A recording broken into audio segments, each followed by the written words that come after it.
Hi, in this video I'm gonna demonstrate how you can create a cool feature like this in jQuery.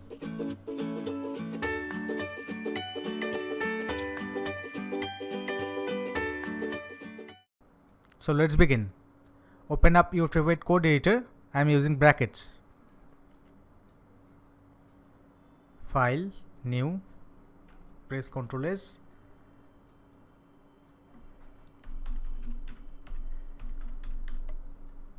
Give it a name, and let me quickly write the HTML template for this project.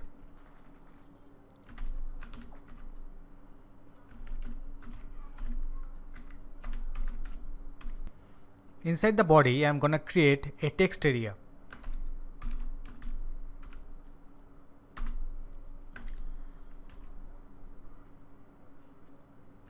I'm gonna give 4 rows and I'm gonna set 23 columns, and I'm gonna give an ID of details.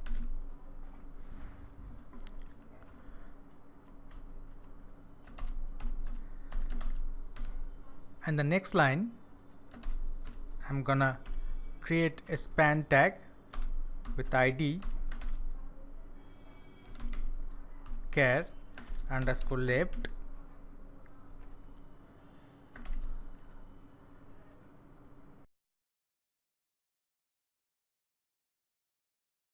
With this text characters left, and next I'm gonna create another span tag with ID char num, which will represent the number of characters that we can type on the text area. Next, write some basic CSS.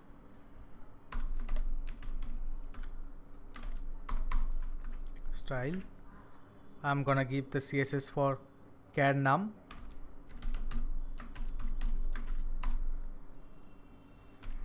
Border 1 pixel solid.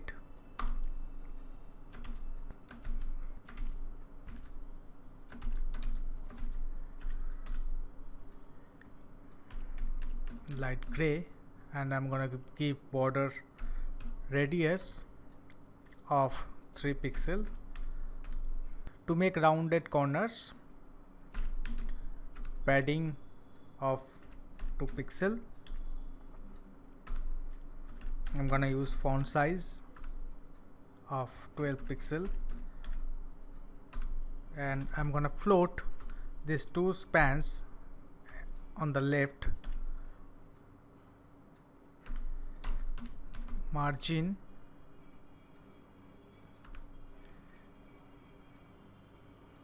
I'm gonna give margin left of 4 pixel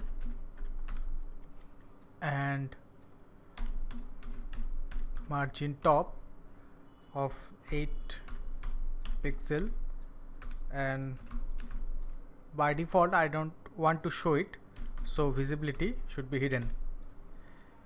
And for the char underscore left ID,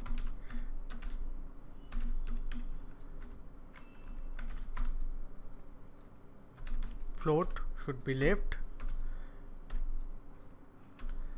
and font family I'm using Verdana. Font size same as previous. Margin top same as previous, and visibility is the same.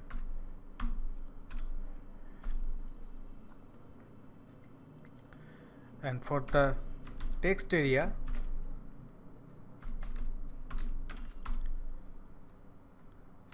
I'm gonna give a border 1 pixel solid,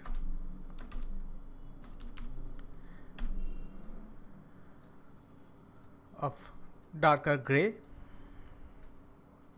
Now let's write the jQuery. Let me grab the jQuery library.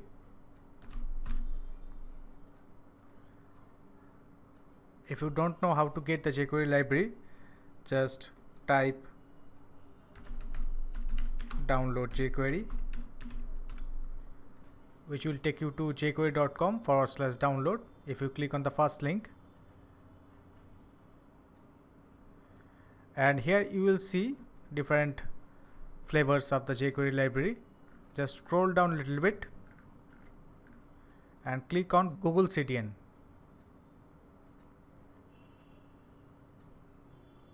Just copy this script tag and paste inside your head tag. And I'm gonna create another script tag for writing the custom jQuery. And we start by writing $ open close parenthesis semicolon function open close parenthesis open close curly brace. First, I'm gonna create a variable which will hold the maximum length that an user can type inside the text area.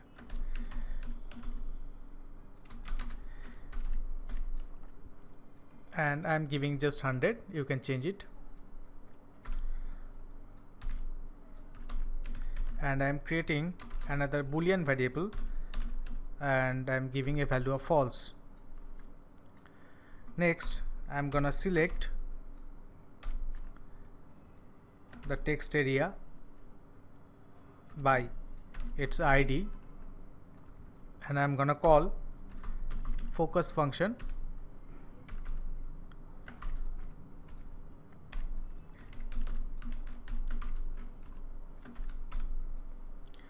Now this function will be triggered when the user clicks on the text area. So inside that, I'm gonna grab the text area and I'm gonna change the background using the CSS function. The first property should be background. This is the only property that we are gonna change here, and we have to pass the value in the second parameter.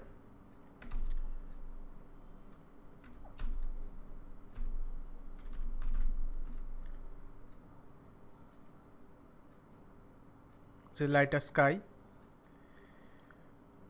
Then I'm gonna chain it with blur function.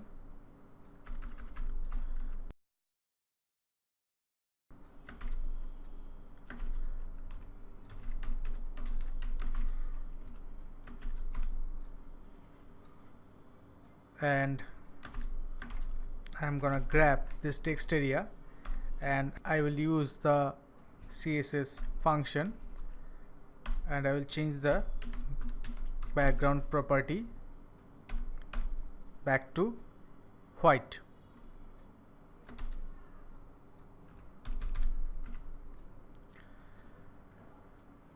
Okay, let's see the output.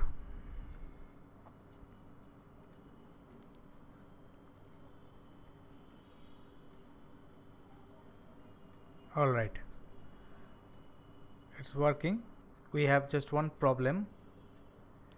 In the code, I have written row. It should be rows, just like we have given calls. That's why we are getting this narrow height. Let's refresh the page. Okay, all right, perfect. Now moving on to next part.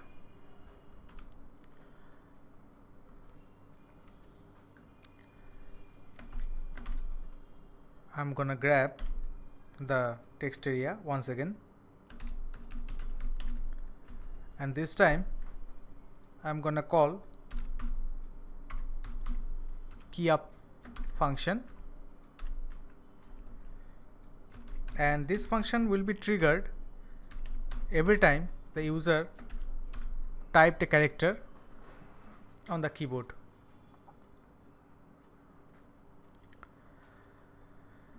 And I'm gonna create a variable, name it text area,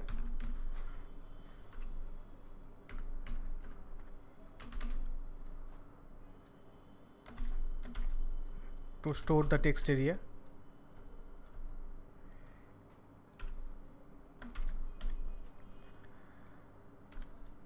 And I'm gonna create another variable to hold the number of characters that are already present in the text area. We call val function on the text area object, and after that we use the length property to get the length of the text area, that is the number of characters that are already present in the text area. Then I'm gonna use the if logical construct. If you are from C, C++ or Java programming background, then you already know what is if. But if you don't know if, then just a quick tutorial for you. If is a logical construct, and in programming there are situations where we need to make decisions based on some conditions. So in that scenario we can use if. We write if, then we give a pair of parentheses where we need to pass the condition, and then after that open close curly brace.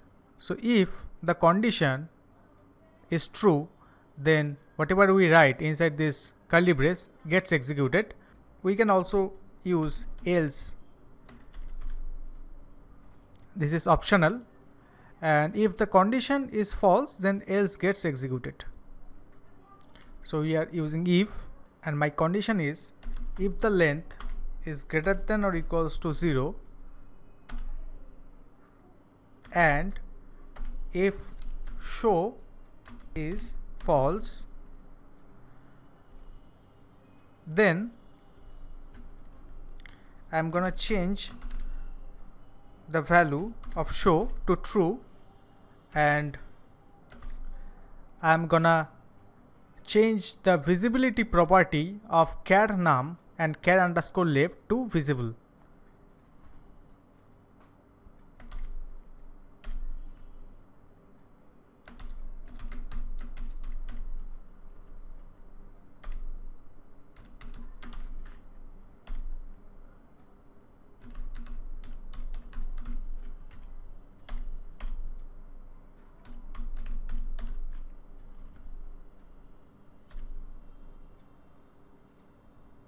I'm just gonna copy and paste, and I'm just gonna change this ID to char underscore left. Okay, next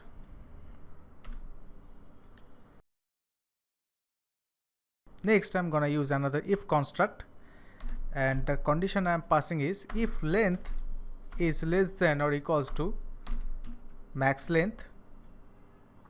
That is, if length is less than or equals to 100, then you are gonna select the span with the ID char num, and we are gonna change its value, that means whatever is being displayed inside this span, with max length minus len. Notice that here text is used as a setter function. We are subtracting the value of len, that is the number of characters that the user has typed, from the max length characters. That means this is the number that the user can type, and this value will be populated using text function inside this char num span over here. Else, that means if the value of len is greater than max length, that is 100, then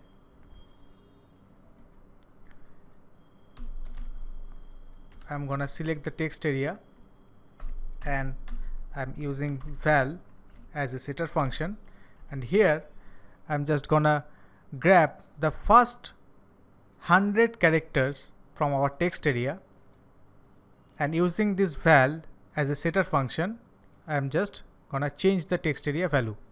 So I will write text area dot val to grab the value. Then I'm gonna call substring function and I'm gonna pass 0 comma max length. Okay. The substring method extracts the characters from a string between two specified indices and returns the new substring. This method extracts the characters in a string between the start and end, not including the end itself. Start is a required parameter, the position where to start the extraction. First character is at index 0. End is optional, the position up to but not including where to end the extraction. If omitted, it extracts the rest of the string.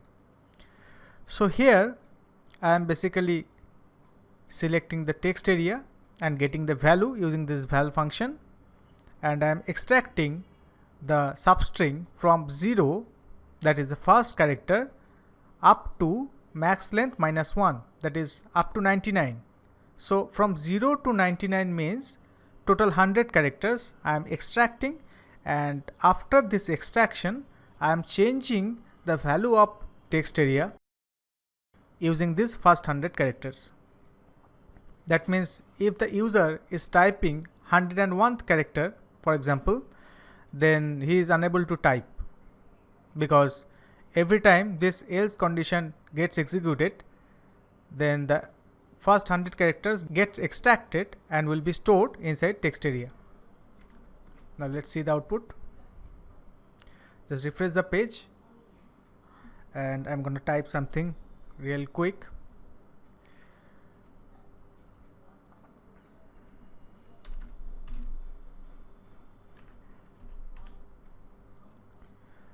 I'm gonna grab some text from the internet. Hopefully this is sufficient.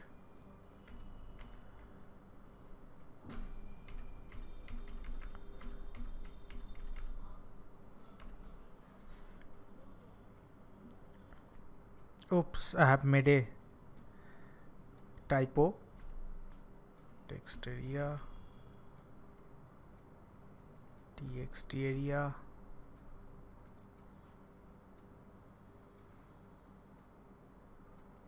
Here also I'm using, and here I'm using. Okay, let's see the output now. Just refresh the page and I'm just gonna grab some text from this site and paste it over here. Characters left, and by pressing the backspace I can see that character left is increasing. If I remove everything, then character left is 100. If I start typing, that I can see the characters left is decreasing. Perfect. I hope you have enjoyed this video and learned from it. Thanks for watching, and I will see you in the next lecture.